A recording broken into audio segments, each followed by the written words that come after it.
Have you ever stared at a simple task and felt completely unable to start? Maybe it was answering a text message, replying to an email, or washing a single dish in the sink. You knew exactly what needed to be done. You knew it wouldn't take long. In fact, it might have taken less than 5 minutes. And yet, somehow, it felt impossible. So you told yourself you'd do it later. A few minutes passed, then an hour, then the entire day. The task was still there, waiting exactly where you left it. At some point, the task itself stopped being the problem. Now you were also carrying the guilt of not doing it. And the strange thing is that none of this made sense. How can something so simple feel so difficult? Why can you spend hours avoiding something that takes only a few minutes to complete? Most people assume there's a simple answer. They tell themselves they're lazy, or undisciplined, or simply not trying hard enough. But what if that's not the real reason? Maybe the problem isn't laziness after all. Psychologists have a term for situations like this. It's called executive dysfunction. Despite the complicated name, the idea is surprisingly simple. Your brain knows what needs to be done. You want to do it. You may even be thinking about it all day. But somehow, the connection between intention and action breaks down. It's like having a car with a working engine but a faulty starter. Everything is technically ready to go, but nothing moves. This is why people often describe feeling stuck. Not physically stuck, mentally stuck. Imagine standing in front of a closed door. You know the door isn't locked. You know what's on the other side.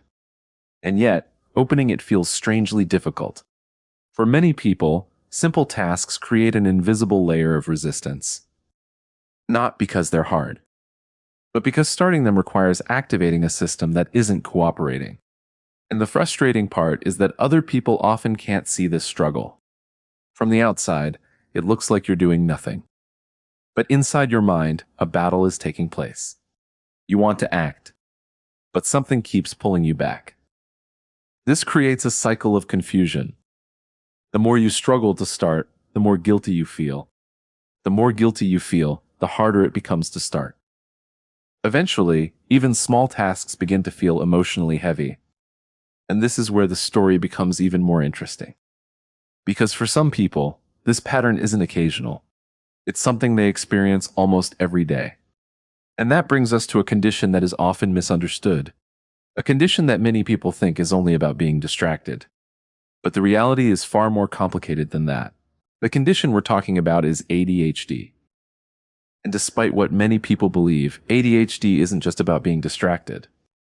In fact, many people with ADHD can focus extremely well, sometimes for hours at a time. This creates one of the biggest misunderstandings about ADHD. How can someone struggle to focus and also become completely absorbed in something? The answer lies in how motivation works inside the brain. Most people can start tasks because they're important, or because they know they should do them. But ADHD brains often operate differently. Researchers sometimes describe it as an interest-based nervous system. In other words, the brain responds more strongly to interest, novelty, urgency, or challenge. When those elements are present, focus can become incredibly powerful. This is known as hyperfocus. You've probably experienced it yourself.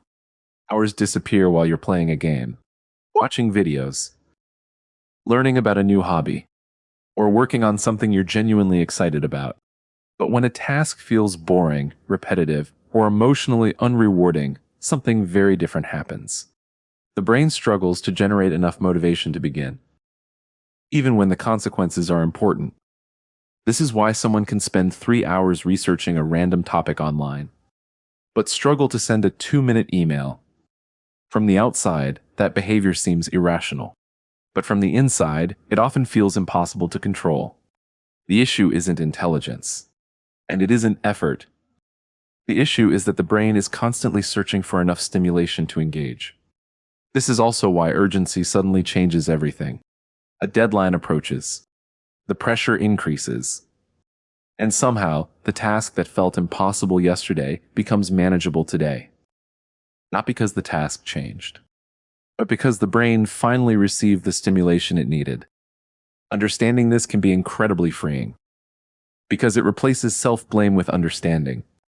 And once you understand what's happening, you can start working with your brain instead of fighting against it. Fortunately, understanding the problem is only the first step. The next step is learning how to reduce the friction between intention and action. Because if your brain struggles to start, trying harder isn't always the answer. Sometimes the better solution is making the first step smaller. Much smaller. Instead of telling yourself to clean the entire room, try picking up a single item. Instead of writing an entire report, write a single sentence. Instead of answering every email, reply to just one. The goal isn't productivity. The goal is momentum. Because momentum changes everything. Once you're moving, continuing becomes much easier than starting. This is why many successful strategies focus on reducing activation energy. They make the first step feel almost impossible to fail. Another powerful strategy is making tasks more visible. Out of sight often means out of mind, especially when your attention is constantly being pulled in different directions. External reminders can act as bridges between intention and action.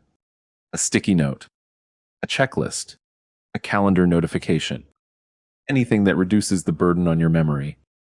And perhaps the most important lesson is this: stop treating yourself like you're broken. Many people spend years believing they're lazy, years believing they lack discipline, years blaming themselves for struggles they don't fully understand. But understanding creates options, and options create change. The moment you stop fighting your brain and start working with it, things begin to feel different. Not perfect, not easy, but possible. Because sometimes the hardest part isn't the task itself. It's the invisible gap between knowing and doing. And the smaller that gap becomes, the easier it is to build the life you want.